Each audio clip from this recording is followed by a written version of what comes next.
আপনার কাছে এই মুহূর্তে এরা যখন ধরছে আমাদের প্রতিনিধি কি কি ছিল সাথে?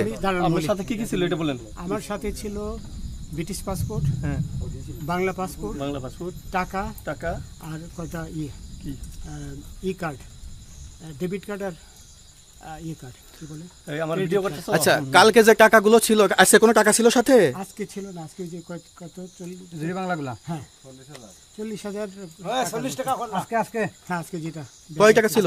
বেগানি এই বেগান ওই বেগান রশি, রশি। 40,000 টাকা ছিল। কালকে যে দুজন টাকা নিছে ওদের কাছে কত টাকা ছিল? এই দামান ওরা নিচে ধরেন 60-70 মতো 60-70 লাখ। আচ্ছা 60-70 লাখ। আচ্ছা ওরা নিয়ে গেছে, নিয়ে গেছে। ওরা নিয়ে গেছে। নৌকালাও সাথে নিয়ে নিছে? হ্যাঁ। নৌকালা এবং ওই লোক দুইজন সাথে একসাথে নিছে? না ওই দুই ছোকরা নিয়েছে। নৌকালা কেউ আছে? রাজু হ্যাঁ রাজু না কেউ ছিল না। না না আচ্ছা 60-70 লাখ বলছেন।